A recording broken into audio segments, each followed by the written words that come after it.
உங்கள் எல்லாரையும் Rita recipes சேனலுக்கு அன்போடு வரவேற்கிறேன். இன்றைக்கி நம்ம வீடியோ என்ன பார்க்க போகிறோன்னு பார்த்தீங்கன்னா, அதுக்கு முன்னாடி ரீட்டா ரெசிபீஸ் சேனலை சப்ஸ்கிரைப் பண்ணிவிட்டு பக்கத்தில் இருக்க பெல் ஐக்கானை அழுத்திட்டு ஆல்ன்ற பட்டனையும் அழுத்துங்க. அப்போ தான் நான் போடுற புது வீடியோஸ் உங்களுக்கு நோட்டிஃபிகேஷனில் வரும். உங்களுக்கு இந்த வீடியோ பிடிச்சிருந்தா கண்டிப்பாக லைக் பண்ணி ஷேர் பண்ணுங்கள். ஸோ தட் எனக்கும் ஒரு மோட்டிவேஷனாக இருக்கும். குவாலிட்டி ப்ராடக்ட்ஸுன்ற நேமில் நம்மளோட நலங்கு மாவு, ஹோம்மேட் நலங்கு மாவு குளியல் பொடி இருக்கு இல்லைங்களா, அதை ரெடி பண்ணிகிட்ருக்கோங்க. நம்ம வேணுன்றவங்க வாட்ஸ்அப் பண்ணுங்கள். இதில் வந்துட்டு பியோர்லி ஆர்கானிக் தாங்க. 11 மூலிகை பொருட்கள் நம்ம இதில் ஆட் பண்ணுறோம். ஸோ சைட் எஃபெக்ட்ஸ் எதுவும் கிடையாது. தாராளமாக எல்லா ஏஜ் ஆளுங்களும் யூஸ் பண்ணலாம். இன்றைக்கான வீடியோவில் நம்ம என்ன பார்க்க போகிறோம்னு பார்த்தீங்கன்னா, ஒரு சூப்பரான எண்ணெய் கத்திரிக்காய் காரக்குழம்பு ஸ்டஃபிங் வச்சு எப்படி செய்கிறதுன்னு பார்க்கலாம். அதுக்கு ஒரு கடாய் பேன் வச்சுக்கோங்க. பேன் வச்சு எண்ணெய் ஊற்றிக்கோங்க. எண்ணெய் வந்து நல்லெண்ணெய், அப்படி இல்லைன்னா தேங்காய், ரெண்டுத்தில் எது ஒன்றாலும் செம்ம டேஸ்ட்டாக இருக்கும். இப்போ வந்துட்டு கத்திரிக்காவை வந்துட்டு இந்த மாதிரி கட் பண்ணிக்கோங்க.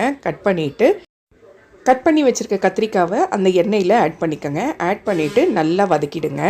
வதக்கிட்டு ஒரு தட்டு போட்டு மூடி ஒரு 2லேருந்து 3 நிமிஷம் கத்திரிக்காய் வந்துட்டு நல்லா வேகட்டும். மீடியம் ஃப்ளேமில் வச்சுருங்க, ஸ்பீடு வேண்டாம். மீடியம் ஃப்ளேமில் வச்சுட்டு ஒரு 2லேருந்து 3 நிமிஷம் நல்லா வேக விட்டுருங்க. இப்போ கொஞ்சமாக உப்பு சேர்த்துக்கலாம். சேர்த்துட்டு நல்லா பெரட்டி விட்டுட்டு திருப்பி தட்டு போட்டு மூடி விட்டுருங்க.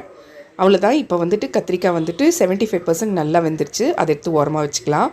அதே பேனில் திருப்பி எண்ணெய் ஊற்றி ஒரு 2 டீஸ்பூன் எண்ணெய் ஊற்றினா போதும். எண்ணெய் ஊற்றிட்டு சின்ன வெங்காயம் வந்து 1 கப்பு சின்ன வெங்காயம் சேர்த்து நல்லா வதக்கிக்கங்க. லைட்டாக கோல்டன் ப்ரௌன் வர வரைக்கும் வதக்கிக்கிட்டு கூடவே வந்துட்டு ஒரு 4லேருந்து 5 பல் பூண்டு சேர்த்துக்கிறேன். அதையும் நல்லா வதக்கிக்கலாம். வதக்கிட்டு இப்போ வந்துட்டு நம்ம கட் பண்ணி வச்சுருக்க தேங்காய் 1 கப்பு சேர்த்துருக்கேன். அதையும் சேர்த்துட்டு நல்லா வதக்கிக்கங்க. இது வந்து செம்ம டேஸ்ட்டாக இருக்கும். செஞ்சு பாருங்கள். செஞ்சு பார்த்துட்டு கமெண்ட்டில் எப்படி இருந்துச்சுன்னு சொல்லுங்கள். ஸோ இப்போ வெங்காயம், பூண்டு, தேங்காய் 3மே நல்லா வதங்கிடுச்சு. இப்போ நல்லா வதக்கிட்ட பிறகு கொஞ்சமாக உப்பு சேர்த்துக்கலாம். உப்பு சேர்த்துட்டு ஒரு 1½ டீஸ்பூன் வந்துட்டு குழம்பு மிளகாய் தூள் சேர்த்துக்கோங்க. அடுத்தது ஒரு 1/2 டீஸ்பூன் வந்துட்டு வெறும் சில்லி பவுடர் சேர்த்துட்டு இதையும் நல்லா வதக்கி விட்டுருங்க. இப்போ இது எல்லாமே வந்துட்டு ரெடி ஆகிடுச்சு. இந்த மசாலாவை தான் நம்ம அரைச்சிட்டு ஸ்டஃபிங் பண்ண போகிறோம். ஸோ இந்த மசாலாக்கான இன்க்ரீடியன்ட்ஸ் வந்துட்டு ரெடி ஆகிடுச்சு. இதெல்லாம் நல்லா வதக்கிட்டு இதையும் ஒரு தட்டில் போட்டு ஆற வச்சுருங்க. நல்லா ஆறின பிறகு மிக்ஸி ஜாரில் சேர்த்துக்கலாம். இப்போது அது ஆறட்டும். அதுக்குள்ளே நம்ம குழம்புக்கு ரெடி பண்ணிட்டு வந்துடலாம். அதுக்கு ஒரு கடாய் வச்சு எண்ணெய் ஊற்றிக்கோங்க. எண்ணெய் ஒரு 4லேருந்து 5 டீஸ்பூன் ஊற்றிட்டு கடுகு சேர்த்துக்கோங்க. கடுகு நல்லா பொரிஞ்ச உடனே ஒரு கொத்து கருவேப்பிலை எடுத்து அதையும் சேர்த்துக்கோங்க. சேர்த்துட்டு அதுவும் பொரிஞ்ச உடனே ஒரு 1/4 டீஸ்பூன் வெந்தயம் சேர்த்துக்கோங்க.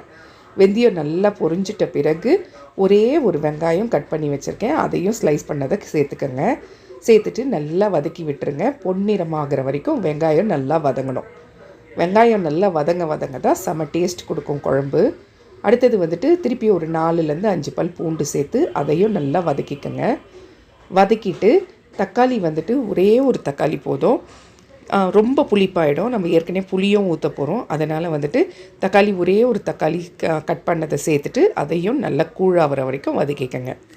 இப்போ வெங்காயம், பூண்டு, தக்காளி இதெல்லாம் நல்லா வேகணும். இப்போ ஒரு லெமன் சைஸ் புளி எடுத்து ஊற வச்சுருங்க தண்ணியில். இப்போ வந்துட்டு நம்ம வெங்காயம் வதக்கணும் இல்லைங்களா, அதை ஆற வச்சோம் இல்லைங்களா, அதை வந்துட்டு ஒரு மிக்சியில் கொஞ்சமாக தண்ணி சேர்த்து ஆட் பண்ணிவிட்டு நல்ல பேஸ்ட் மாதிரி அரைச்சிட்டு வந்துடலாம். நல்ல பேஸ்ட் மாதிரி இருக்கணும். அப்போ தான் ஸ்டஃபிங்க்கு சூப்பராக இருக்கும். ஸோ இந்த மாதிரி பேஸ்ட் மாதிரி அரைச்சி அதை ஓரமாக வச்சுக்கலாம். இப்போ வெங்காயம், தக்காளி நல்லா வதங்கிடுச்சு. இப்போ வந்துட்டு மசாலாஸ்லாம் ஆட் பண்ணிக்கலாம். அதுக்கு வந்துட்டு 2 டீஸ்பூன் குழம்பு மிளகாய் தூள் ஆட் பண்ணிக்கோங்க. ஆட் பண்ணிவிட்டு ஒரு 1/2 டீஸ்பூன் வந்துட்டு கலருக்காக chilli powder, Kashmiri chilli powder இருக்கு இல்லைங்களா, அதை ஒரு 1/2 டீஸ்பூன் ஆட் பண்ணிக்கோங்க. கல் உப்பு சேர்த்துக்கோங்க. ஒரு 1/4 டீஸ்பூன் வந்துட்டு மஞ்சத்தூள் சேர்த்துக்கோங்க. சேர்த்துட்டு இதை எல்லாத்தையுமே நல்லா வதக்கி விட்டுருங்க. சால்ட்டு சேர்க்க வேண்டாம், கல் உப்பு சேருங்க. அப்போ தான் குழம்புக்கு வந்துட்டு டேஸ்ட்டு கொடுக்கும். இப்போ வந்துட்டு ஒரு 2 கிளாஸ் தண்ணி ஊற்றிக்கோங்க. இப்போ வந்துட்டு தண்ணி ஊற்றிட்ட பிறகு ஒரு புளியை நல்லா கரைச்சி வச்சு அதையும் ஆட் பண்ணிக்கோங்க. ஆட் பண்ணிவிட்டு இப்போ நல்லா கலந்து விட்டுருங்க. குழம்பு கலந்து விட்டுட்ட பிறகு நல்லா ஒரு 7லேருந்து 8 நிமிஷம் தட்டு போட்டு மூடி குழம்பு நல்லா கொதிக்க வச்சுருங்க. இப்போ வந்துட்டு நம்ம ஸ்டஃபிங் பண்ணிக்கலாம். நம்ம ஃப்ரை பண்ணி வச்சோம் இல்லைங்களா கத்திரிக்காய், அந்த கத்திரிக்காயில் வந்துட்டு கொஞ்சமாக ஓப்பன் பண்ணி நம்ம அரைச்சி வச்ச மசாலாவை வந்து ஸ்டஃபிங் பண்ணிக்கங்க. ஸ்டஃபிங் பண்ணிவிட்டு தனியாக எடுத்து வச்சுக்கோங்க. இப்போ வந்துட்டு குழம்பு ஓப்பன் பண்ணி பார்க்கலாம். குழம்பு வந்துட்டு நல்லா கொதிக்க ஆரம்பிச்சிடுச்சு. இதை பாருங்கள், இந்த மாதிரி நல்லா கொதிக்கணும். அப்போ தான் அந்த பச்சை வாசனைலாம் போய் குழம்பு வந்து சூப்பராக இருக்கும். இப்போ நம்ம அரைச்சி வச்சோம் இல்லைங்களா பேஸ்ட்டு, அதை ஸ்டஃபிங் பண்ணிவிட்டு மீதி வந்து இந்த குழம்புலையே சேர்த்துக்கோங்க. சேர்த்துட்டு நல்லா கலந்து விட்டுட்டு ஒரு 2லேருந்து 3 நிமிஷம் திருப்பி நல்லா கொதிக்கிட்டோம். நம்ம அந்த மசாலா ஆட் பண்ணியிருக்கோம், அதனால் நான் குழம்பு நல்லா திருப்பி கொதிக்கணும். கொதித்த பிறகு இந்த மாதிரி எண்ணெய்லாம் பிரிஞ்சு வரும் மேலே. அந்த டைமில் வந்துட்டு நம்ம கத்திரிக்காய், வேக வச்ச கத்திரிக்காய் வந்து அதில் சேர்த்துக்கோங்க. சேர்த்துட்டு ஒரு தட்டு திருப்பி லைட்டாக ரொம்ப ஜென்டிலாக கிளறி விட்டுட்டு ஒரு தட்டு போட்டு மூடி ஒரு 2 நிமிஷம் விட்டிங்கன்னா அந்த எண்ணெய்லாம் பிரிஞ்சு சூப்பரான எண்ணெய் கத்திரிக்காய் காரக்குழம்பு ரெடி ஆகிடுச்சு. ஸோ இதை நீங்கள் வீட்டில் ட்ரை பண்ணி பார்த்துட்டு எப்படி இருந்துச்சுன்னு கமெண்ட்டில் கண்டிப்பாக சொல்லுங்கள். இந்த வீடியோ எப்படி இருந்துச்சுன்னு கண்டிப்பாக கமெண்ட் பண்ணுங்கள். ஸோ நம்மளுக்கு இன்னொரு சேனலும் இருக்குது, அது வந்துட்டு ஃபுல்லாக கார்டனிங் சம்மந்தப்பட்ட சேனல். அந்த சேனலோட பேர் வந்துட்டு குவாலிட்டி நர்சரி கார்டன்.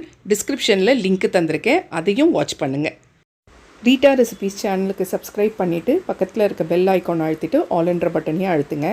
அப்போ தான் நான் போடுற புது வீடியோஸ் உங்களுக்கு நோட்டிஃபிகேஷனில் வரும். இந்த வீடியோ உங்களுக்கு பிடிச்சிருந்தா உங்கள் ஃப்ரெண்ட்ஸ் அண்ட் ஃபேமிலி ரிலேட்டிவ்ஸ்க்கு ஷேர் பண்ணுங்கள். ஸோ தட் அது எனக்கு ஒரு மோட்டிவேஷனாக இருக்கும்.